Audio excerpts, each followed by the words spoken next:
নমস্কার বন্ধুরা, তনুশ্রী রান্নাঘরে আপনাদের সকলকে স্বাগত জানাই। আপনারা সকলে কেমন আছেন? আশা করি নিশ্চয়ই সকলে ভালো আছেন। তো আজকে আমি বানাবো ডিমের চপ, ডিমের টেবিল যা বলতে পারেন। তো এই চপটা আমি এক দাদার কাছ থেকে বানানো শিখেছিলাম।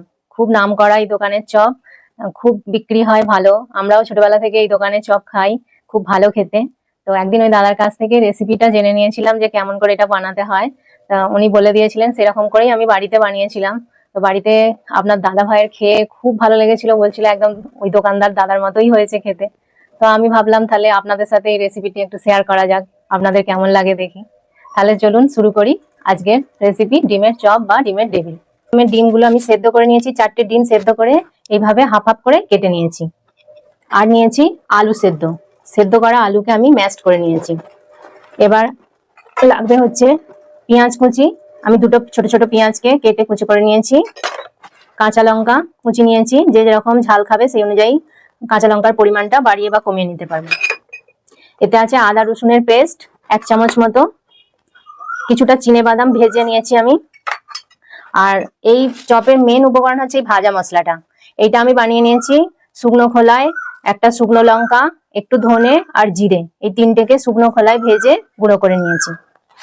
আর লাগবে হচ্ছে শাহি গরম মশলা, আর লাগবে একটু লবণ, লঙ্কার গুঁড়ো, হলুদ। আর আমি পুরটা বানাবো সর্ষের তেলে। আর এটা আমি ব্রেড ক্রামস দিয়ে বানাবো না, বা কর্নফ্লাওয়ার বা ব্রেড ক্রামস দিয়ে বানাবো না, আমি বেসনের ব্যাটার তৈরি করে বেসনে চুবিয়ে এটা ভাজবো। কারণ ব্রেড ক্রামস সবসময় সবার বাড়িতে থাকে না, তো বেসনটা সবার বাড়িতেই থাকে, সহজেই উপলব্ধ। সেই জন্য আমি চেষ্টা করলাম যে বেসন দিয়ে বানাতে, যাতে সবাই সহজেই এটা বানাতে পারে। তাহলে চলুন এবার শুরু করি আমরা। পুরটা প্রথমে আমরা বানিয়ে নেব। পুরটা বানানোর জন্য আমি একটা গ্যাসে কড়াই বসিয়ে দিয়েছি। এবার কড়াই সর্ষের তেল দিয়ে দেবো, 3 চামচ মতো তেল। আমি পেঁয়াজটা তেলে দিয়ে দিয়েছি। এবার পেঁয়াজটাকে আমি ভালো করে লাল লাল করে ভাজবো। পেঁয়াজটা একটু ভাজা হতে থাক। পেঁয়াজটা কিছুটা কালার এসছে, এবার আমি লঙ্কা কুচিটা দিয়ে দেব। লঙ্কা কুচিটা পেঁয়াজের সাথে ভালো করে মিশিয়ে ভাজবো। পেঁয়াজটা একদম লাল লাল করে ভাজতে হবে ভালো করে। আমি আরো কিছুক্ষণ ভাজবো পেঁয়াজটা। আদা রসুনের যে পেস্টটা ছিল সেইটা আবার দিয়ে দেব।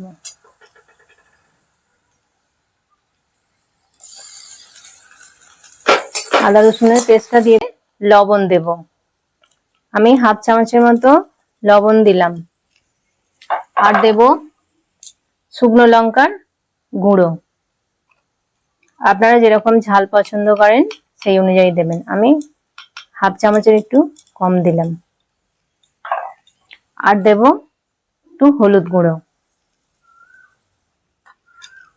এবার এটাকে ভালো করে আমি মিশিয়ে ভাজবো।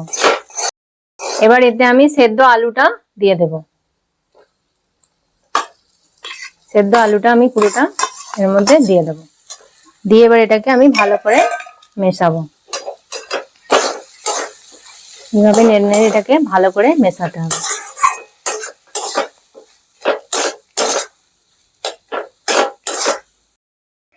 এবার আমি যে চীনা বাদামটা ভাজা ছিল সেই বাদামটা এবার দিয়ে দেবো। আর দেব হচ্ছে সেই ভাজা মশলা। এখান থেকে আমি কিছুটা ভাজা মশলা দিয়ে দেব।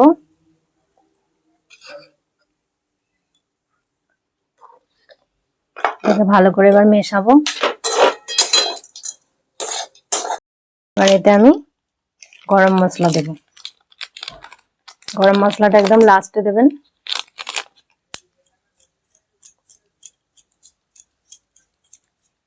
কিছুটা পরিমাণ গরম মশলা এতে দিয়ে দিলাম। পুরটা আমার রেডি হয়ে গেছে। আমি এবার পুরটা একটা পাত্রে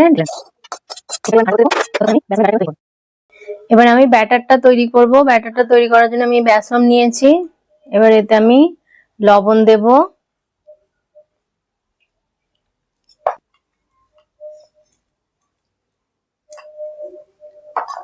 আর একটু লঙ্কার গুঁড়ো দেব।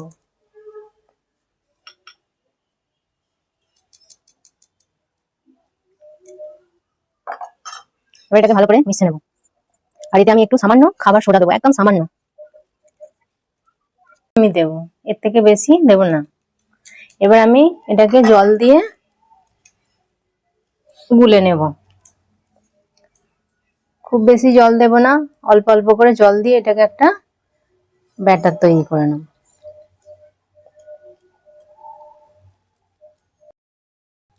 ব্যাটারটা আমার তৈরি হয়ে গেছে, দেখুন ঠিক এরকম ঘনত্বে ব্যাটারটা বানিয়ে নেবেন আপনারা।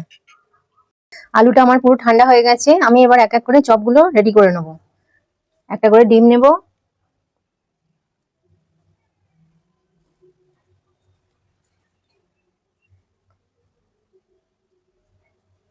এইভাবে উপর থেকে আলু দিয়ে চেপে চেপে এইভাবে আমি এটাকে গোল করে নেব।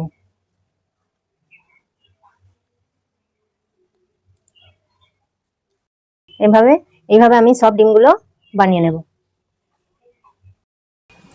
তেল আমার গরম হয়ে গেছে, আমি এবার তেলে এটা দিয়ে দেব।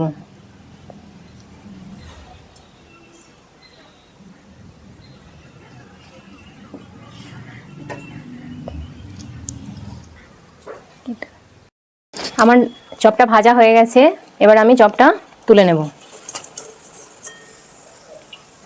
দেখুন চপটা আমার ভাজা হয়ে গেছে, আমি এবার তুলে নিচ্ছি। এবার বাকি চপগুলো আমি একইভাবে ভেজে নেব। প্রথমে বেসনের গলায় দেব, দিয়ে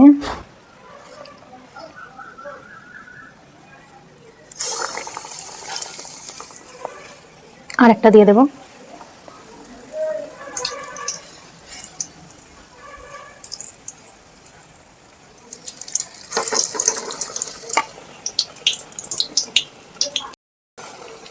এগুলো আমার ভাজা হয়ে গেছে, আমি এক এক করে এবার এগুলো তুলে নেব।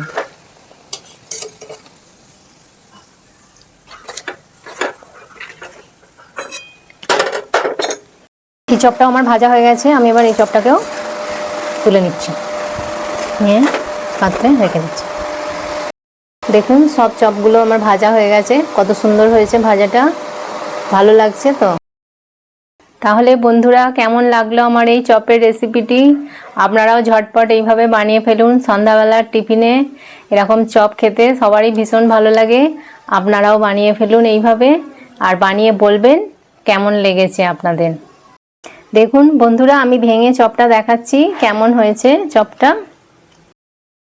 দেখুন আমি ভাঙছি চপের ভেতরটা, কত সুন্দর দেখুন ভেতরটা, একদম পুরে ঠাসা, একদম হেভি সুন্দর হয়েছে ভেতরটা, নরম। এইভাবে আপনারাও বানাবেন, বানিয়ে খাবেন, ভীষণ ভীষণ ভালো হয়। আপনাদের কেমন লাগলো এই রেসিপিটি আমাকে কমেন্ট করে জানাবেন, একটা লাইক করবেন, কমেন্ট করবেন, আর তনুশ্রী রান্নাঘর চ্যানেলটিকে সাবস্ক্রাইব করে দেবেন, আর আপনার বন্ধু বান্ধবদের মধ্যে এই ভিডিওটি শেয়ার করে দেবেন। আপনাদের সাথে দেখা হবে আবার একটি নতুন রান্নার নতুন ভিডিওতে। তাহলে এই পর্যন্তই আজকে, আপনারা ভালো থাকবেন, সুস্থ থাকবেন, নমস্কার।